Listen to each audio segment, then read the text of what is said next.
Salut à toi et bienvenue dans cette rediffusion. Si elle te plaît, n'hésite pas à mettre un like et à la partager. N'oublie pas que je suis en live tous les samedis à 19h sur TikTok si tu veux venir discuter avec moi. Je te laisse pour la vidéo. Bon visionnage à toi. Ça fait plaisir. J'aimerais débattre avec toi respectueusement, mais il n'y a pas de problème.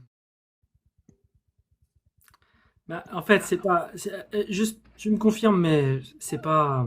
Non, ma chérie, c'est pas un smiley qui rigole que je voulais te mettre. Bonjour Diane, Tony, je te ça dis va smiley qui bien? rigole. Salut, mon ami Salut Eric. Québec, Je te comment laisse vas-tu? parler. Bonjour Diane. En passant, Diane, j'ai fait quelques lives de toi que j'écoute, puis honnêtement, il y a des parties que je suis très d'accord avec toi, d'autres que je suis totalement en désaccord, mais par contre, je trouve tes lives sur la coche, excuse-moi l'expression québécoise, là, mais vraiment nice. C'est un bon niveau de débat, tout ça, c'est vraiment intéressant. J'aime bien tes lives, je dois te lancer. J'ai des petites nuances, moi, dans ce que je t'entendais avec l'autre. Là, on se mentira pas que tu as un peu attrapé un guignol là, qui était pas vraiment à ton écoute. Moi, il y a des points que je suis d'accord avec toi, d'autres que je suis pas, mais il y en a que c'est des questionnements et je suis là évidemment pour les poser dans le respect. Là. Je suis pas là pour nier ou quoi que ce soit. Moi-même, j'ai un petit peu de misère avec l'idéologie trans dessus, mais je suis pas fermé comme l'autre personne un petit peu. J'ai plus des nuances, des distinctions, des questions, je te dirais. La première question que je dirais, à mon humble avis, c'est à partir de quel moment est-ce qu'on peut théoriquement ou sociétalement affirmer qu'un homme qui veut devenir femme ou qui se sent femme est une femme officiellement? Dans le sens que, je vais pousser, mettons que moi, là, tu sais, je me suis posé des questions, puis à soir, je décide, là, bon, ben moi, je me sens une femme. Là, à soir, tout le monde sur la Terre doit me traiter comme une femme. J'ai toujours les mêmes attributs, aucun changement, aucune étape à faire. J'ai pas encore appelé de docteur, j'ai rien fait. Ce n'est qu'une idée qui mijote dans ma tête. À soir, je veux que tout le monde m'appelle femme dessus. Ça peut poser des problèmes parce que, tu sais, est-ce que je suis juste mélangé, perdu au niveau psychologique? Personnellement, je crois, je peux me tromper, mais qu'au fil d'aller voir des spécialistes, on comprend qu'on a une certaine dysphorie, un mal-être au fil de discussion, on commence à décider d'une transition, qu'on commence avec des médications, avec des suivis psychologiques. Ensuite, après quelques années de suivi réflexion, vient une transformation quelquefois complète, pas toujours. Moi, plus loin dans le processus, je commence à dire, ben oui, cette personne-là se sent vraiment femme dessus, donc, ou homme, là, peu importe. Donc oui, absolument, tu te sens femme, tu es une femme dessus. Je vais aller dans le sens que quelqu'un qui serait plus travesti dans les premiers balbutiements de se penser plus féminine, s'il y a un air très masculin, j'aurais peut-être de la misère. Je mentirais pas que par respect, écoute, j'aurais aucun problème à ne pas lui manquer de respect, mais il y a des bouts où tu comprends, c'est à partir de quel jour, quel moment dans la transition où ce qu'on décide, bon, ben sociétalement, parce qu'au début, il y a beaucoup de gens qui sont mêlés là-dedans aussi, tu sais, c'est un mal-être, et deux, la transition physique n'est pas une fin en soi, là, c'est pas ça qui va régler tous les problèmes de mal-être intérieur, j'ose croire, ce n'est qu'une petite partie, fait qu'il y a-t-il un moment où ce qu'on peut dire respectueusement, ben là, t'es juste en décision, mais d'un processus à un tel point de la transition, là, on peut commencer à t'affirmer parce qu'il y a des gens, tu sais, quand on est rendu sociétalement à le changer sur son permis, sur ses documents officiels, sur tous les papiers officiels du gouvernement, il doit y avoir quand même un cheminement d'être fait parce qu'il y a beaucoup, je dis pas beaucoup, excuse-moi, le mot était mal choisi, mais il y a certains, je vais dire, hommes mal intentionnés qui ont des peines de prison, 20 ans, puis ils décident de devenir femme la semaine d'après pour se faire mettre dans des prisons de femmes. C'est un très petit nombre, là. Mais tu sais, il y a toujours des gens qui abusent du système. Donc, je me demande si où est-ce qu'on trace la ligne de devoir affirmer une personne qui change de sexe là, en soi. Mais j'aime beaucoup ces questions parce que c'est des questions qui sont très, qui sont légitimes, hein, parce que effectivement, quand on prend le temps d'y réfléchir correctement, on se rend compte assez vite qu'effectivement, il pourrait y avoir des dérives et il faut les cadrer. Mais il faut les cadrer telles qu'elles devraient être. C'est-à-dire que déjà, quand on parle des femmes trans ou des hommes trans, mais les hommes trans, bizarrement, on n'en parle jamais. Et je développerai la question un autre soir, parce que sinon, je vais répéter un câble et ce sera pas contre toi, parce que toi, tu es super bienveillant, ça se sent. Et ça me fait très plaisir de discuter avec quelqu'un calmement de ce sujet. Mais le fait est que vis-à-vis des différentes choses que tu poses. Moi, je pars du principe que pour appeler quelqu'un monsieur ou madame, comme tu l'as très bien dit d'ailleurs, ça va dépendre de son ressenti, ça va dépendre de son bien-être à lui, même si on peut avoir du mal. Ça m'arrive moi-même hein, de mégenrer des gens, parce que c'est pas toujours évident, parce que parfois le réflexe y ressort, parce que parfois on est fatigué, parfois on est bourré, parfois on se rend pas compte. Ça arrive à tout le monde, et moi je le prends jamais mal quand on me mégenre par inadvertance, même parfois, je le relève même pas. Parce que les gens s'en rendent compte, je vois sur leur tronche qu'ils sont désolés et qu'ils ont peur de s'excuser, et je le relève pas parce que j'ai pas envie de leur mettre le nez dans le caca, tu vois. Mais typiquement pour tout ce qui est, bah oui, changement de papier, la grande question à se poser, c'est déjà, pourquoi est-ce que c'est écrit sur les papiers des gens? Genre, est-ce que c'est vraiment une information qui, dans la vie de tous les jours, est juridiquement intéressante à avoir, que ça soit pour les forces de l'ordre, que ça soit je parle bien dans la vie de tous les jours. Parce que quand on parle par exemple dans, dans l'univers carcéral, là c'est une question qui est tout autre. Parce que l'univers carcéral, c'est déjà un gros problème en soi, parce que c'est mettre tout plein des gens à problème au même endroit. Donc déjà là, il y a un souci. Ensuite, moi, que ça soit un homme, que ça soit une femme, je ne serais pas à l'aise de mettre un agresseur S ou un commetteur de V dans le même endroit qu'où sont ses victimes. Que ça soit un homme homo, un homme hétéro, une femme homo ou une femme hétéro. Quel que soit transgenre ou pas du tout, tu vois. Genre, par exemple, une femme qui commet des actes homo et qui est condamnée pour ça, dans le sens où c'est des V, hein, évidemment, je me verrais pas la mettre dans une prison de femmes, tu vois. Donc, je crois que la question de la transidentité à ce niveau-là, c'est un peu déplacer le sujet sur la mauvaise question. Si tu as quelqu'un qui est condamné pour des VSS, tu vas pas le mettre en prison avec ses victimes potentielles. Tu vas pas mettre un V récidiviste avec ses victimes en prison, quel que soit le genre de ses victimes ou quel que soit son genre à lui. Tu vois ce que je veux dire? Ben oui, mais Diane, mettons que c'est sûr que là, j'ai pris un exemple un petit peu extrême, mais qu'il est arrivé à quelques reprises ici au Canada. Donc, c'est pour ça que j'ai pris cet exemple un petit peu. Ça fait 2, 3 fois qu'on le voit. Et le détenu en question a mis des femmes enceintes dans la prison de femmes, il se prend pour des femmes. Donc, un cas un peu extrême et rare, là, je le nie pas. Mais tu sais, on pousse des fois dans l'extrême parce que certaines personnes l'utilisent. Je dis pas que c'est la généralité, mais tu sais, je prendrais comme exemple, je sais pas moi, Mike Tyson qui décide qu'il se sent plus féminin à l'intérieur, puis qui décide de dire, ben moi, je fais une transition, je vais aller boxer avec les femmes. Tu comprends, ça aurait théoriquement presque aucun sens. Il y a un certain avantage physique notable dessus. À quel point il faut être rendu dans la transition pour accepter une personne dans un sport différent. Puis une partie, puis là, tu peux me dire, moi, la partie où j'ai des mélanges, puis où je suis un peu, moi, mettons, les non-binaires, c'est une partie que, je peux comprendre qu'il y a des gens... Ça, c'est un autre sujet. C'est ça, il y a des gens, il y a des hommes efféminés, des femmes masculins, mais qui ne sont pas forcément trans ou dans le mauvais corps. Là. Les deux sont possibles. Autant qu'il y a aussi, on mélange là-dedans les travestis qui, je trouve, à mon humble avis, c'est même un king sexuel à la limite. C'est même pas juste aimer ça, c'est différent. féminin. Tu sais, dessus. Mais le côté non-binaire, je me dis, ben, je comprends que quelqu'un n'est pas dans le bon corps, je suis un homme, je suis une femme. Moi, je suis rien, tu sais. Je comprends l'idée de pas vouloir se mettre dans une catégorie, mais indirectement, d'un point de vue biologique, on n'a pas le choix. Tu as raison que sociétal, on a peu de besoins pour permis de conduire homme-femme, c'est pas important. Mais d'un côté médical ou pour classifier dans les sports ou dans certaines catégories, tu sais, médical, ben, il y en a un qui va chez l'urologue, l'autre gynécologue, il y a pas de distinction, là, tu comprends ce que je veux dire? Faut une certaine mesure où quelque part c'est pris en note pour faire des statistiques sociétales. J'oserais croire que c'est la meilleure utilité. Je ne sais pas si je me trompe. Là, Non, dans un sens, tu as raison. Mais le truc, c'est que déjà, pour le cas du sport, c'est vraiment, comme c'est pour ça que je me suis énervé, c'est parce que c'est une niche dans une niche dans une niche. C'est-à-dire que vraiment, tu prends la transidentité au global, puis tu prends la transidentité dans le sport, puis tu prends la transidentité dans le sport professionnel.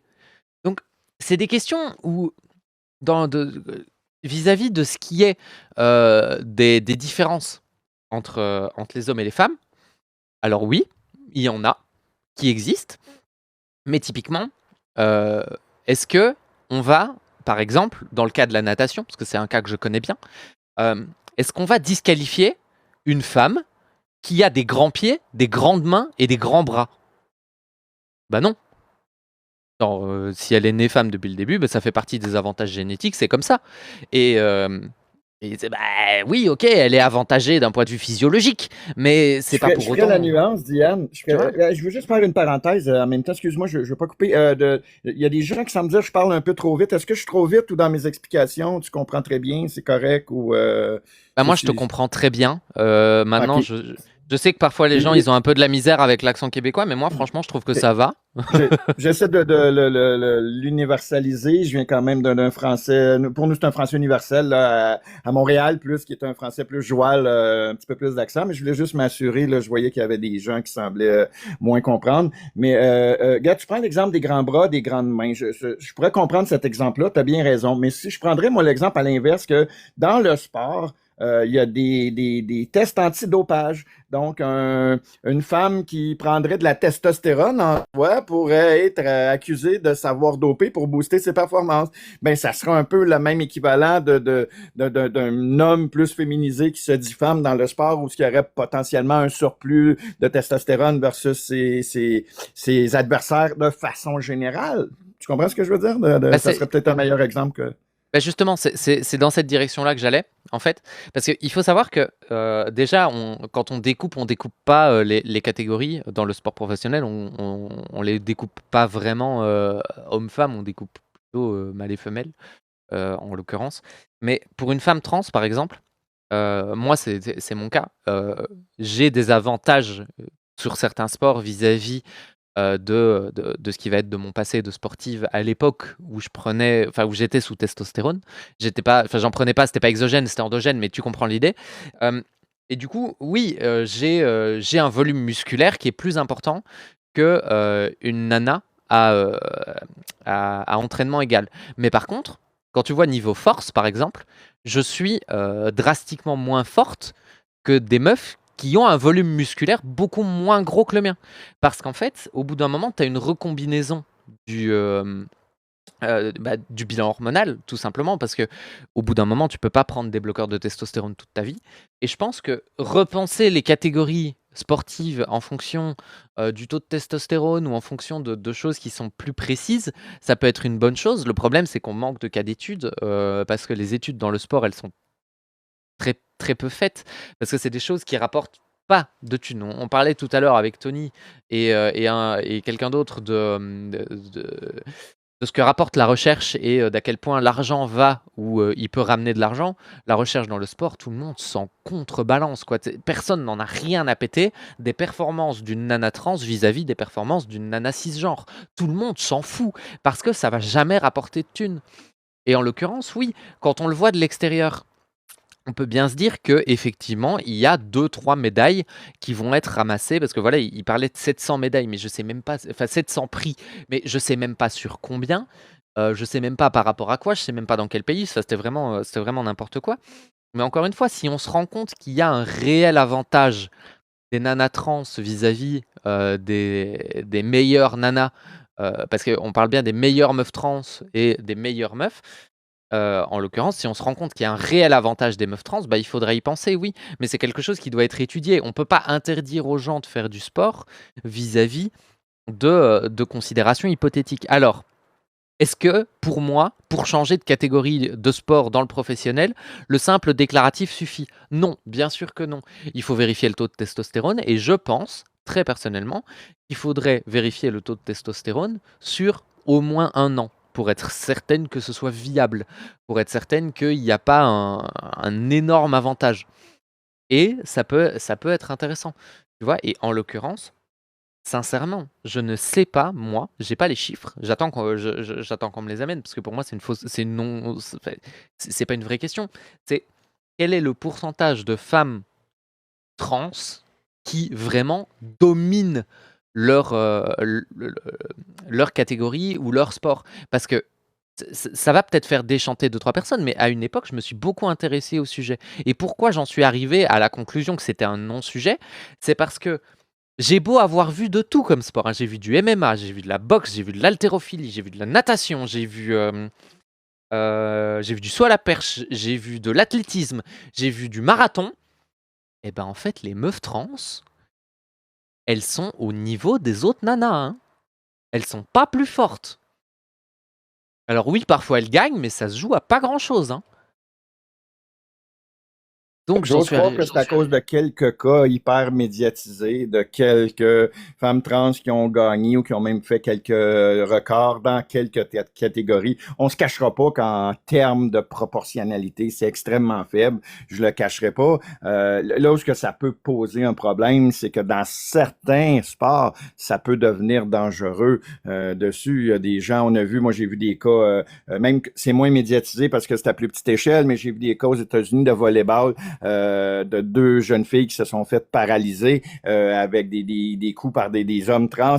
Et là, le problème qui arrive, c'est que c'est des hommes femmes trans, en tout cas, excuse-moi, je ne veux pas mal dire le terme, mais sont au niveau du secondaire, donc des mineurs qui sont changés de côté très jeunes, donc ne sont potentiellement même pas affirmés là, dans les premiers balbutiements de croire qu'ils sont peut-être trans, sont mis dans des équipes opposées, ont une puissance de frappe beaucoup plus forte. Ça reste des cas minimes, par contre. On ne le cachera pas, mais le problème, c'est que si on met pas des balises, il y a toujours des dérives dessus. Tu sais, à même titre que je vais lancer à l'inverse, on parle tu as dit quelque chose d'intéressant tantôt. C'est quoi le pourcentage de trans qui a fait des agressions dans les salles de bain, des choses comme ça? Écoute, c'est très, très faible. On sait tous que la plupart du temps, c'est des hommes blancs dans la famille liés à statistiquement. Le problème où ce que ça fait peur, c'est qu'il y a de plus en plus de cas qui commencent à se déployer d'hommes qui utilisent un peu ce stratagème pour aller zioter les salles pour se changer pour les femmes, les choses comme ça, avec des petites filles, tout ça. Mais ça reste proportionnellement extrêmement faible. Mais le problème qui fait la crainte, c'est que ces cas-là sont hyper médiatisés et que les gens ont peur justement que ces dérives-là, tu sais, qu'on vient, moi, je vais prendre un exemple. Ici, la ville à côté de chez moi, ils ont décidé, la ville, il y avait une personne un élu très pro-LGBT, tout ça, qui a décidé de dire, on va mettre les toilettes, les salles pour se changer mix. Écoute, les enfants, surtout petites filles, ça les dérangeait énorme. Les hommes sont moins gênés là, de changer devant d'autres, tout ça. Mais les petites filles et les jeunes femmes étaient très intimidées d'être dans des vestiaires mixtes, à devoir se changer avec des piscines, des costumes de bain, des choses dessus, très au point que ça a fait une controverse qu'au bout de 6 mois, ils ont changé ça de côté. Mais là, qui a été drôle, c'est que l'organisme LGBT du coin est allé dire, nous, on n'avait même pas demandé ça, là, on voulait même pas ça, à la limite. Tu sais, c'est l'élu qui a poussé pour ça, pour montrer son ouverture, là, mais nous autres, on n'avait même pas demandé ça. Tu sais, il y a comme un surpoussage de la situation, là. Il essaie de pousser ça un petit peu plus que les gens demandent. Et moi, au contraire, je crois même que ça nuit à la cause de vouloir trop le surmédiatiser, dans le sens que, je ne sais pas, moi, ce matin, je te dis, bon, ben, toi, Gad, Diane, tu es une femme merveilleuse, parfait. J'ai pas envie que tu sois définie par le fait que t'es trans ou pas, ça change rien, c'est pas ta personne, tu comprends ce que je veux dire de pas... mais là, le problème, c'est que là, puis moi, un des problèmes que j'ai, c'est que là, les gens ont tendance à mélanger le LGB, qui sont des orientations, avec TQ+, L2, toutes les autres lettres, qui sont des expressions de genre. Les deux sont deux catégories totalement différentes qui n'ont rien à voir une avec l'autre, puis qui, des fois, peuvent se nuire une avec l'autre. Puis même, je dois dire, même vous, les trans, à la limite, j'en parlais que il y en a d'un autre débat, les Two Spirit, puis là, avec les Autochtones, puis j'essayais d'expliquer, ben le Deux Spirit, ça n'a rien à voir. Oui, on pourrait qualifier comme une identité de genre, mais c'est une identité spirituelle, pas une identité de genre en soi. C'est même pas mal plus profond que juste diviser ça en genre. Donc, le débat commence à élargir, puis à prendre un espèce de côté loufoque que là, ça commence à perdre les gens. Je pense qu'on focus plus sur les bonnes choses. Ça commence à dévier où ce que, au point, on demande aux gens, moi, il y en a combien de genres? Ben, je sais pas, là. J'ai demandé à 100 personnes, là, ce débat, cette question. Il y en a combien? Ben, il y en a 50, il y en a 100. C'est à l'infini. Et je dis, OK, ben, si je veux bien, juste pour bien comprendre, parce que là, moi, j'ai des amis, hein, un collègue de travail qui est furie. Les soirs, les fins de semaine, il se prend pour un chien, il va dans un parc, ils mettent les casques, sont une gang, ils font ça. Je me dis, à la limite, c'est des adultes qui font ce qu'ils veulent, tu sais, j'ai pas de problème. Mais de là, vouloir normaliser ça dans la société, surtout auprès des enfants, moi, c'est le problème que ça me touche le peu, parce que je le vois bien qu'au-delà de s'amuser, c'est un kink sexuel au-delà de ça. C'est plus juste une identité d'être de tous les jours. Là. Il y a quelque chose de sexuel au travers de ça pour beaucoup trop de personnes, je dis pas pour tous, dessus. Donc, ça se met à mélanger des causes entre, puis là, ça va jusqu'à pousser, puis tu as dû l'entendre, des gens qui vont dire, ben là, les PDF, je vais utiliser le mot en parenthèse, ben écoute, ils ont droit eux aussi, là, l'amour n'a pas d'âge, l'amour, tu sais, les gens en prennent plus large que ça devrait, et ça l'envoie le débat n'importe où ce que je crois que premièrement, les LGB étaient très acceptés à 99% des endroits en général. Il y a toujours des idiots homophobes dessus, il va toujours en avoir.